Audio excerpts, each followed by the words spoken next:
masu kallon mu a daidai wannan lokaci kamar yadda kuke kallon wannan gidan TV namu mai albarka wato Ma Online TV MAA. Muna tare da ɗaya daga cikin masana tarihin wannan masarauta mai albarka wanda zai faɗa mana sunansa ya faɗa mana kuma a inda masarautar take da sunanta da ma tarihin da wanda ya zama tun ba mu san da shi ba. Da farko muna so mu san sunanka. Assalamu alaikum. Sunana Yakubu Jarmai Mahuta.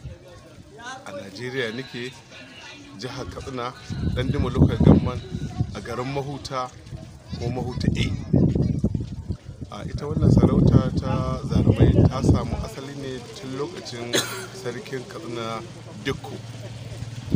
Ya zo yana ran gadi na ƙasar shi, to da abinda Zarmai ya mashi dawakin shi ya sa auduga ta fasu wadda za a iba, to ganin ga dawaki sun samu ba inda za a je su, ya ce a sa su cikin wannan auduga. Saboda haka aka sa cikin wannan auduga suka cinye audugan nan. Wannan shine silar da ya sa ya bashi wannan sarauta ta Zaruman Mahuta.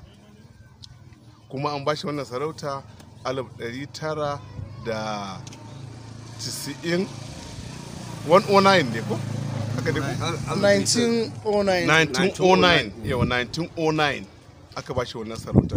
Yau shekara ta 111. Shi kuma an haife shi a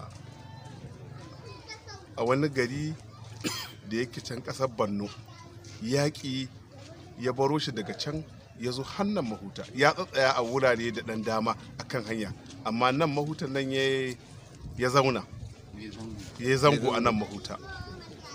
To har sarkin Katsina Dikko ya zo ya bashi wannan sarauta. Yau sarautar shekara ta 111. A takaice wannan masarauta mai ɗimbin tarihi mai shekara 111.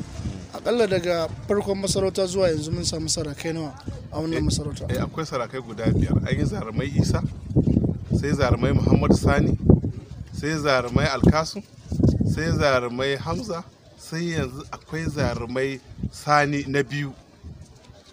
Kamar yadda muke jin ana zarumai, shin suna ne na wannan masarauta ko kuma suna ne na family ko kuma suna ne na gari? Shin me ake nufi da zarumai? Abin da ake nufi zarumai wato jarantaka da shi wannan a lokacin shi Zarumai Isa din, jarantaka shi yasa aka bashi wannan jarumai din. Sarkin Katsina ya bashi wannan jaruma saboda jarantaka shi da ya nuna in an fita wajen yaƙi jarumi ne, ya yi fice kwarai da gaske wajen jarunta a nan area. Wannan masarauta ta ɗan yaƙi ne a shekaru na baya? Sun yaƙi kwarai da gaske, an yaƙi kala-kala ba, iri-iri. Kamar a taƙaice daga wani gari zuwa wani gari aka ɗan yaƙa? To lokacin da ya baro can ya tsaya Maska, a Maska nan wurin a ganuwa, to nan irin masu ɗaukan mutanen nan da yaƙi gari sun zo sun same su a nan, kuma sun hito sun yaƙi sun kare ƙasar Maska a lokacin. So alhamdulillah muna godiya sosai, Allah ya saka da kai. Wato abin da ya sa muka dawo kan bayanin da muka yi da baya, wato ita Mahuta da ta bunƙasa sai aka raba ta biyu. Rabi ana ce mashi magajin Marnai, rabin kuma aka bar shi a Zaruman Mahuta. Duk Mahuta ce amma an raba ta biyu, magadan aka raba su biyu. Rabi ana ce mai magajin Marnai, shine wanda Alhaji Sa'idu ya rasu. Yanzu kuma akwai ɗan shi wanda aka dora ana ce mashi Ali. Wato ina fahimce ku dai ita Mahutan sarautar kashi biyu shi. Yanzu an raba ta biyu. An raba ta biyu. Aka raba ta biyu. Na'am, amma a baya haɗa ta biyu. Amma aka raba ta biyu. Rabi aka bin Zarumai, rabi aka bin magajin Marnai. So presently sarkin Zarumai na yanzu wa kenan? Muhammadu Sani, Alai Sani. Shi ma ana masa lakabi da Zarumai? Shi Zarumai ake lakani, shi kuma wancan ana mai lakani da Marnai.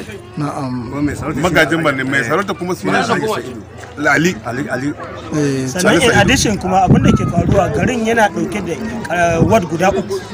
mahuta A, mahuta B, mahuta C. Sannan tana da masarautu kamar yadda mai gida ya bayani, masarautu biyu. Tsohon masarautar ita ce wata tun daga 1969 da ta dauka, ita ce ake ce ma Zarumai. Da garin ya bunƙasa sai aka ƙara magaji ɗaya, magajin kuma sai ya zama shi ma yana cikin familin Jarman, sai aka ɗauko mai bi wancan Zaruman sai aka ba shi matsayin magajin Marinan Mahuta. Sunan shi Alhaji Sa'idu na Kadawa mai rasuwa, wanda ke gadon shi yanzu ɗan shi Malam Ali Sa'idu na Kadawa.